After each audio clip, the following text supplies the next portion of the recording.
Ladies and gentlemen, we have made it to the end of 2020. Give yourself a little pat on the back for making it this far. What's up, everybody? Welcome. Ooh, I got some lint.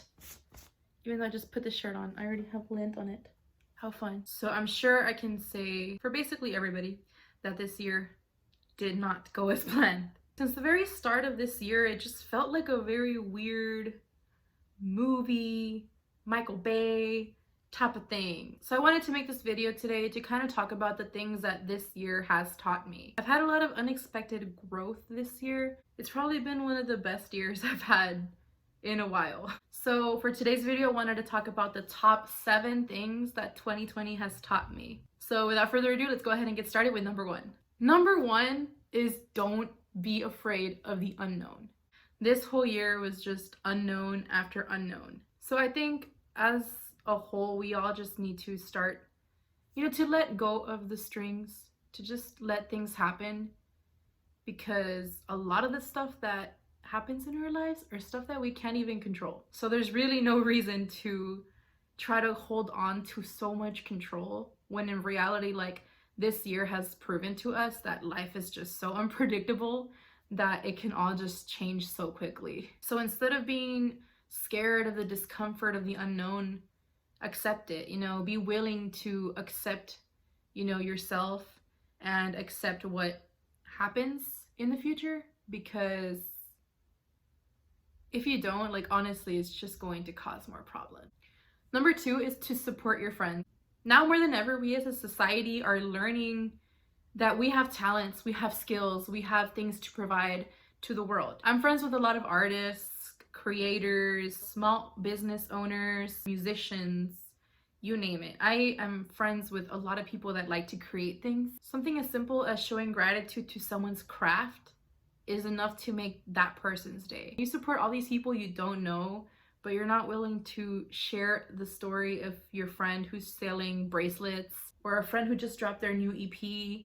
It doesn't take a lot to support your friends. And honestly, that makes more of a difference than you retweeting Kim Kardashian's picture. Number 3 is to cherish those people around you, because you never know when you're gonna see them next. I am so sorry if I've ever flaked on going out or going to the museum or going to the freaking park to watch the grass grow. Never again. I have friends that I haven't seen since last year. And my closer friends I haven't seen since March. Maybe I saw them once or twice, but it's not the same. Moving forward, cherish your friends, cherish the time you spend with them. Instead of spending time scrolling on TikTok or scrolling on Facebook or whatever, spend some time with the people you enjoy being with. So number 4 is actually for a society in general, is be careful who you give platforms to, be careful who you put on pedestals, because this year has really shown really ugly sides of people. Some people just don't care about anything else other than money. Nobody's perfect, but some people have done some very bad things. I'm not gonna name names, but I'm sure you can think of some. Number 5 is to stay consistent. Whatever you put your mind to, stay consistent for at least 6 months. I have an issue of being very impulsive. I tend to jump from one thing to the other, and it usually results in getting very little to nothing done. But this year, I've sort of narrowed my vision a little more on what exactly I want to do with my spare time. And I've been able to thrive in certain areas, whereas if I had focused on everything, I probably wouldn't have been able to do anything at all, because it becomes crippling to try to do everything at once. Pick something, stay consistent for at least 6 months. Delayed blossomings can happen. You just have to be a little patient. So for number 6, I'm going to quote, I don't know exactly who I'm quoting, but I'm just gonna say I'm quoting Tumblr. And by that I mean, life is short, buy the concert tickets. So I'm not talking specifically concerts because we can't go to any of them right now, but I'm talking about the whole, the overarching theme that life is short and you should do what you want to do, because YOLO, right? If you want to do something, find a way to do it. There's always a way to do it. And I think the best example that I could provide for that was back in February when I woke up one day. I saw that my favorite artist was having a listening party in LA for this new album he was about to drop, and I was like, I want to go, but throughout the day I was like, maybe nah, there's no way I can go. And then I did some research, pulled some funds together, and I was able to go, and it was amazing. It was a very life-changing experience because that experience of itself, being able to just go to LA overnight, not knowing what to do, not having a hotel room, not knowing anybody, just going, just taking my phone, my charger, my inhaler, and my ID, and that's all I needed. And honestly, that experience was so life-changing that it opened my eyes to realize that if you want something, you can 100% make it happen. Was it anxiety inducing? Yes. Was it worth it? Absolutely. And finally, the last thing that 2020 has taught me is do what you want. Too often we worry about what people might think of our actions or our decisions, when in reality, like, a lot of people just don't care. Whether they're super happy for you and they support you, or they would just want to talk crap and gossip, it really isn't gonna make a difference. So one of my favorite lyrics of all time is, the only one who's really judging you is yourself, nobody else. A lot of the judgments, a lot of the criticisms, a lot of the doubt that is in my head is in my head. Just like Shia LaBeouf said, just do it. Like, if you want to do something, just do it. Because honestly, like, once you do it, the relief, the sudden relief of you no longer being uncomfortable with something feels so great. And if this video can motivate even one person to get out of their comfort zones, like, I'm set. Because honestly, you can do it. Honestly, yes, you can 100% do it. If you think you can do it, make it happen. Just make it happen. So now that I got that out of the way, I wanted to share my New Year's resolutions with you guys, kind of as a way to hold myself accountable throughout the year. So these resolutions are actually going to be in addition to my weight loss.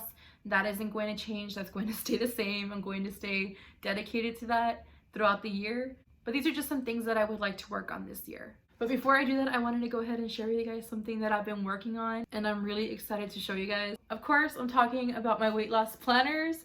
Oh, look at that. That is so cute. So if you follow me on Instagram, you've probably already seen this.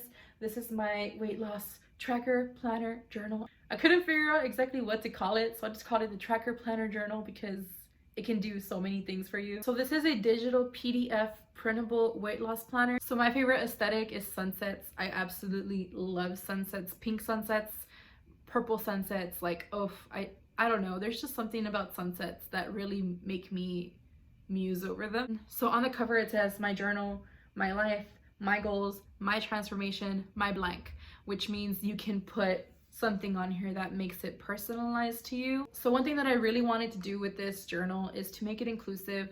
A lot of planners only go up to 100 pounds lost, and that's not always the case for everybody. Some people want to lose up to 200, up to 300, 400 pounds. So I went ahead and created a pounds lost tracker up to 200 pounds. And upon purchasing the planner, if you do need more numbers than this, I can definitely send you that over. It also has a goals and rewards page, which you can set kind of milestones to kind of, you know, motivate you to reach your goals. And then a reward, meaning you can basically set any reward, from like a spa day to buying yourself new clothes, whatever you want to do. So this has a spot for weekly weigh-ins up to 52 weeks.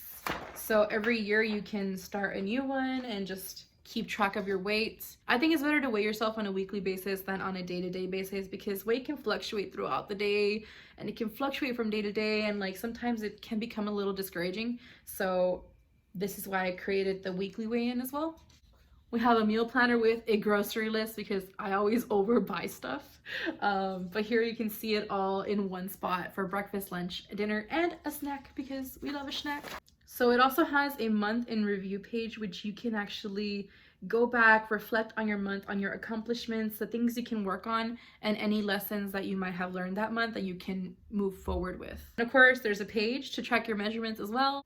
I'm going to be honest, I kind of slack a little bit with tracking my measurements, but that's because I always write them down on a napkin and then I forget about them. So this is definitely going to help with being able to track and just be able to see the progress.